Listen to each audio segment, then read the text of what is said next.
This is you. Maybe you're 18 years old and you're on YouTube and type in how to get a lean jawline. You see Brett Maverick giving you advice on mewing.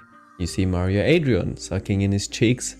You see Alpha M doing whatever the hell this is.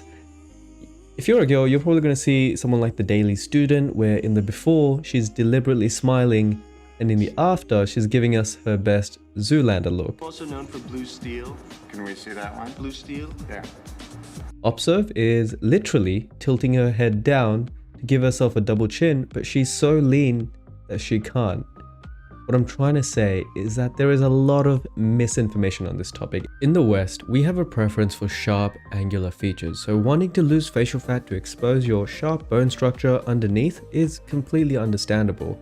It is a Western criteria of an attractive face, but herein lies our first problem for why many of you don't get results. You just don't have the sharp bone structure underneath. Many of you watching are still young. I've looked at my demographics, it's like 18 to 25. So chances are that you haven't reached your full facial development yet. Most faces stop developing at 25, but technically your facial bones move all throughout your life. To achieve a lean, hollowed out look like your favorite male model or female model, the bone structure has to be greater than your facial leanness. If you've ever seen a starving or emaciated child, they are unfortunately very skinny, but their facial development is still juvenile because they're children, obviously, not adult male models. The common myth of just starve yourself to get hollow cheeks or look more mature is wrong.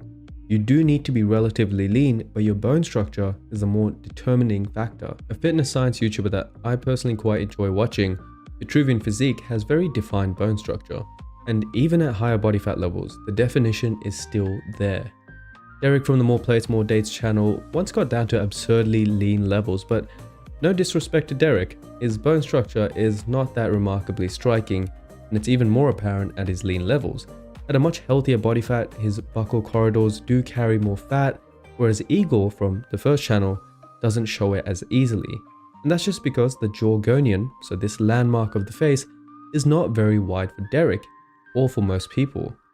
This creates a convex shape instead of the desirable concave of hollow modeling faces, which pulls the skin laterally outwards, so out to the sides, that so many of you keep asking me for advice on. If you fall into the first category of people with insufficient facial development, a weak jaw, narrow face, then chances are you should probably see an orthodontist first. We've made countless videos on how orthodontic topics such as diet influences your jawline, or things like bad sleeping habits make your face asymmetric. It is not all genetics, don't blame it on genetics. The oral habits that you develop from your first 6 months to 17 years largely determine if you will reach your genetic potential, and most of you do not. If you have less than ideal bone structure, see an orthodontist first, because braces and expanders can fix your structural issue in many cases. If you want immediate results, you can also get gonian implants or cheek implants, but again, we're trying to correct with surgery what should have been done with orthodontics in your childhood, and this is very much a band-aid solution as well. Lastly, you can try orthotropic methods like mewing to force your face to grow outwards, but I recommend this last because you probably want faster results, and if you're watching this video now, from teenage to adulthood, somewhere around that age, it's going to require more force, more effort, and time to get results. But let's get back on track. The original question was why your face never looks lean. The most obvious answer is that you're not at a low enough body fat level. But as I showed before with those examples, even being in an absurdly lean state is not enough to get a sharp enough face.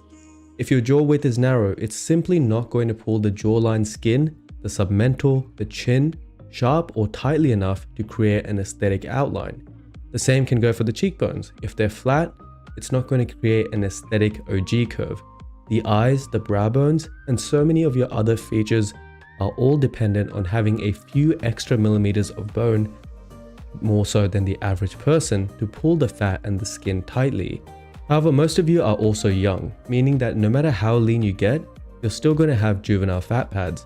Baby fat sticks around into your mid to late 20s, and it makes both men and women look more neotenous. This is an advantage to women as they can stay youthful for longer, but a disadvantage for men as they generally want to look more older and mature. So if you're after the hollow cheek look or a sharp jawline, Assuming that you're going to take care of yourself now, that fat will naturally shed in due time. You just have to be patient. And once it does, you may even find yourself missing it. Another option is buccal fat pad removal, but as Dr. Linkov shows, many surgeons are against it because the benefits are not worth the risk. The last and the most obvious reason why your face never looks as lean as the male models or the female models is that realistically you carry too much fat for the look that you're trying to get. Having worked in the modeling industry, you come to appreciate the incredible sacrifices that the models with these desirable sharp faces make when it comes to food.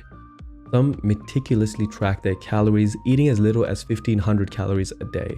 Others practice 1 meal a day protocol so that it's impossible for them to go over in one sitting. Some recreationally smoke to suppress their appetite. Others use supplements like yohimbine to satisfy hunger cravings. If it was that easy, everyone would be able to get a face like that. And obviously, none of this is healthy in any way. But to get a face like that, it's a combination of above average bone development and above average leanness, not one without the other. While Igor from Vitruvian Physique looks aesthetically pleasing even at a higher body fat level due to his strong bone structure, he probably wouldn't make the cut as a model because he's, well, also very wide and built, but he wouldn't fit into many clothes. I don't think they starve themselves to have a striking face, although that is a factor in modeling, but rather they do so to fit themselves into clothes because most male models are not allowed to gain muscles either, or else they're going to become too bulky, and it's all about fitting into one size fit all clothes. And if you cannot do that, then you're going to lose out on your income. If you had that fear weighing over your head that if I'm not lean enough, I can't fit into the clothes, I'm not going to get this booking, I'm not going to be able to make rent this month, then I doubt any of you would be eating very much either. Just to clarify, this video is not promoting you to starve yourself or to develop an eating disorder. However, you need to be realistic in realizing the sacrifices that go on behind the scenes to achieve an otherwise unachievable look.